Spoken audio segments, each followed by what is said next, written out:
केंद्र सरकार ने सभी मोबाइल निर्माता कंपनियों को ये निर्देश दिया है कि वो मोबाइल के उत्पादन के समय ही उसमें जो प्री बिल्ट या कह लीजिए इनबिल्ट एप्लीकेशंस होती हैं, उनमें संचार सारथी को भी जगह दे। जी हाँ, संचार सारथी ऐप पहले से होगा। इससे जो कोशिश है सरकार की वो साइबर फ्रॉड पर और आईएमईआई नंबर का जो गलत इस्तेमाल हो रहा है उसकी रोकथाम करने पर है। लेकिन विपक्षी दल इसको गलत बता रहे हैं, इस पर मंशा पर सवाल उठा रहे हैं। सर, पहले तो ये आदेश ही समझना चाहेंगे, ये आदेश क्या है जिसमें कहा गया है कि 90 दिन के भीतर ये सुनिश्चित कीजिए कि आप सारे मोबाइलों में संचार सारथी ऐप होगा।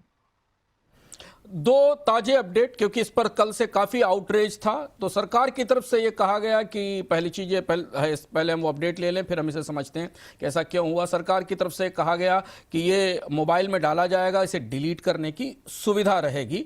दूसरी तरफ ये भी खबर आई, ये भी चलते चलते, कि एप्पल ने कहा कि वो पूरी दुनिया में इस तरीके की कोई व्यवस्था नहीं मानती, तो वो अपने फोन में इसे नहीं लागू करेगी। सरकार का संचार साथी आदेश क्या और उस पर क्यों शक किया जाना चाहिए, क्यों सवाल उठ रहे हैं, ये समझना जरूरी है। सरकार का आदेश, डीओटी का ताजा आदेश 28 नवंबर का है कि एप्पल, सैमसंग, शाओमी, ओप्पो जैसी सभी कंपनियों को 90 दिनों में अपने यहां प्री लोड करके संचार साथी ऐप देना होगा। यानी उनके जो नए सेट बाजार में जा रहे हैं उनमें इसे अपलोड होना चाहिए, और अगर नहीं है तो सॉफ्टवेयर अपडेट के साथ इसे डाला जाए, जो नए सॉफ्टवेयर अपडेट किए जाते हैं रेगुलर स्मार्टफोन्स के अंदर। ऐप हटाने लायक नहीं होगा, सिस्टम का हिस्सा बनेगा, यह आदेश में कहा गया था।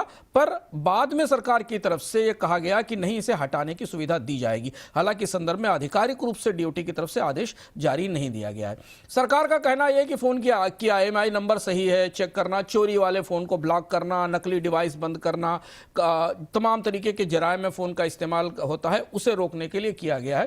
और ये टेलीकॉम एक्ट और साइबर सिक्योरिटी नियम के तहत है। और यह भी है कि सरकार ने यह भी कहा कि इसी व्यवस्था के तहत तमाम खोए हुए फोन बरामद हुए हैं, मिले हैं। इस वजह से इसमें इसको शामिल किया जा रहा है। ये है बुनियाद, जिस बुनियाद की वजह से ये आदेश जारी किया गया।